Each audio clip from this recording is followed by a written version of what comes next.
Hello everyone, welcome along to another edition of In the Box Seat. Mark Liddymore with you again, bringing you all the latest in greyhound racing news right across South Australia. We'll be providing the tips along the way too, the Honey's Hot Tips plus the In the Box Seat selection here for Thursday night, and of course we'll be having our interview as per normal.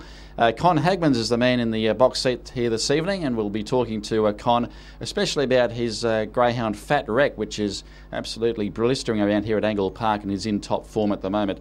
We'll talk about a couple of his other greyhounds as well. That's Con Hagmans later on in the show. First of all, let's have a look at the Wednesday program here at Angle Park. We've got 10 races set down for decision on Sky Racing 2. The first of our specials comes up there in race 7. It is number 7, Flying May from the Eddie Holland camp.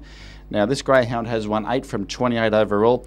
Ran home hard in the Grade 5 heat here 2 starts ago.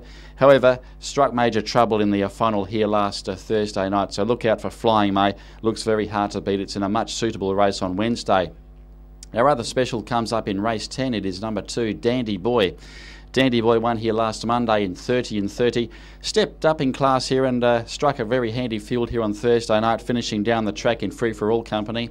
Has won 6 from 20 overall. Has been placed on 7 other occasions. Look out for Dandy Boy. Perhaps an each-way chance there on Wednesday here at Angle Park. Now the Honey's Hot Tips for Thursday night. They were in form last week with 2 out of 2. The first of our specials comes up in race 4. It is number 2, Jimmy Bothing. Returned to the track after a month let off. Ran a nice 4th in the Gawler Cup heat behind Wandy Prince. Of course, has had a big boom since coming here to South Australia just over 13 months ago. Jimmy Bothing has had a PB of 29.63 in the past. Look to a return to form for Jimmy Bothing in race 4. And our first 4 combination there is 2 from 8, 7 and 3. Our other special comes up in the lucky last, race 11, number 4, Dyna Vito. This greyhound is on a downgrade here on Thursday night, so it does look hard to beat. Coming off form behind Tanashi Bale and also was placed behind Gold here 2 starts ago. Looks a good each-way chance, Dyna Vito in the last here at Angle Park on Thursday night. Now our first 4 combination there is 4 from 2, 3 and 8. Well, what's on in SA this weekend? The 2 meetings on Sunday. The first of those is the Mount Gambier meeting in the southeast. It's a matinee program commencing just before 12 o'clock, usually a 10-race program there at the Mount on Sunday.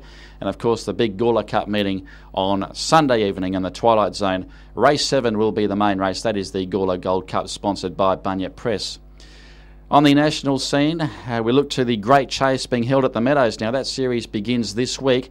That final comes up on the 24th of November, and that final is worth $25,000. That's the Great Chase at the Meadows in Victoria. And the shootout sponsored by Macro Meats over the 515. Of course, 4 dogs invited for that race with a winner-take-all of $25,000. That's at Sandown Park this Thursday night on the 4th of November. Upcoming events, well, we've got the Classic Prelude number 2 final coming up here at Angle Park. Has provided a very good field after the heats last Thursday night. And we've got the Gawler Gold Cup, a Group 3 race worth $30,000. That final to be decided here this Sunday. The main chances there look to be Boozeroo Random Test, who ran the quickest of the heats there last Sunday. And also Where's Pancho from Box 6 looks a major player as well. Very good race, the Gawler Gold Cup coming up this Sunday in South Australia. Time to introduce our special guest on In the Box Seat this week. It is trainer Con Hagmans, who's got a pretty handy type in Fat Wreck going around here in South Australia, plus a couple of handy ones besides. So we welcome Con to the show. Thanks for joining us. G'day Mark, how are you? Good to be here. That's terrific, Con. I'm well, and you've got a pretty handy type in Fat Wreck. He's been an absolute revelation for the kennel, going for 7 in a row at his next outing. Yeah, he's been a problem dog over the time, but looks like he's put it all together now, and he just continues to improve. Box manners improving, and don't know how far the dog can go actually. He's got a very ordinary temperament as far as timidness and whatever, and we never actually thought we'd ever get him to the track and be much more than a maiden or a grade 6 dog, but after a few runs he's put it all together, especially after we gave him 3 quick runs in a week, which is very unusual for me to do. And he came through the whole 3, and the times were just getting better and better every time. He ran, it was a 29.80 odd here one night. Did that surprise you? Well, 29.99 he went, but actually it was the same night as the final of the SA Derby. and the Victorian dog Walter Bale went 29.97, which was the quickest of the night, and he went 29.99 from the Pink, which we didn't think the Pink would suit him, but he had a small field and he was lucky enough to cross the field, which really surprised us. I didn't give him much chance that day, and the times were just, well, really excellent actually, and was a real boost for us. And he's continued on that way with his 2 subsequent runs since at Gawler in fast time. And the good thing is his box manners are just improving, even though he still drifts straight to the left coming out of boxes. What sort of level can he reach here in South Australia? Can he reach the higher grades, you think, or?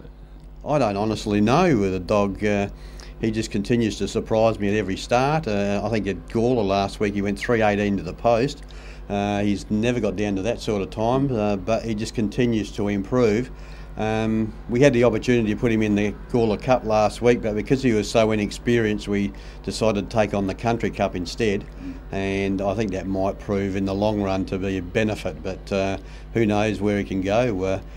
Every step that he takes now is a bonus for us. You've got another greyhound called Ulysses. He's been a bit of a bogey greyhound at the moment, engaged here at Angle Park on Monday. Where does his future lie at the moment? Well, don't really know with him. He's just an absolute fruitcake on the track. I lost him here one night on a trial night. He just got off of the lead. He's just absolutely mad. Unfortunately, he smashes his way in the boxes when he goes into the boxes, but if he gets out with the field, he's shown before that he can break the 30 here quite easily. He's gone 29.67, I think, at the Gardens from the Pink. He can go good, but he also that very risky out of the boxes. He's actually hurt his hock a couple of times at Gawler when we trialled him there in the boxes. And what about Blue Antico? Always around the mark, tries its best, I suppose, but hasn't had much luck in recent outings. No, she's actually surprised us too. She's really improved along the way, and she was very ordinary when we got her, and we put on about 3 kilos in weight, I think, and she sort of improved, and she's a 30-20 dog, and that's about where her limit lies. She'll go through the grade 6s and the grade 5s, but that's as far as she'll go, but very handy for the owners. Have you got any other greyhounds coming along from your kennels that are likely to make their debuts in the future? Well, not actually at this stage. We're actually cutting down our stocks and actually sort of semi-retiring, and we've got our property up on the market. Possibly got a buyer for that at the time, and we're tending to go around Australia for a bit of a trip, and then we'll see what the future holds, but probably not in a bigger way as we're doing at the present time. So you will probably return to the industry on a smaller scale, so to speak? I think so. I think that's the way South Australia tends to be going in these days, that 5 or 6 dog kennels are about the limit. It's just too difficult for us to make a living just doing greyhounds in South Australia. The prize money's not there, the quality is hard to get, and it's a real struggle. And the missus, it's been hard for her, but she reckons she's due for a break, and I probably agree with her. Okay, what has been the highlight in your training career? Oh, I've had a couple of handy dogs. I had a dog called Marikai at one stage that went 29.79 here in a graduation. We thought we had something very special. He ran home in a 12.50. Broke a stopper bone in his next start, but that's greyhound racing. I've had Sworn to Secrecy, won 5 in a row here at Angle Park a few years ago, and without having a top liner, we've had some handy dogs, and would have always liked to have a Group 1 dog, but it's evaded us at this stage. But maybe on a smaller scale we might be able to concentrate and get something a bit decent, but they're pretty hard to find. Okay, well, thanks for joining us on the show, Con, and good luck with Fat Wreck. Hopefully it can make it 7 wins in succession in the Country Cup final at Gawler this coming Sunday. So good luck with the rest of the team as well. Thanks, Mark. Cheers. That is Con Hagmans, the trainer of Fat Wreck, Ulysses, and also Blue Antico. Those 2 latter greyhounds engaged here at Angle Park on Monday night. And Fat Wreck will be chasing them at Gawler this coming Sunday in the Country Cup final. Finally on the show today, we've got the in-the-box seat selection for Thursday night. Tanashi Bale did the right thing for us last week.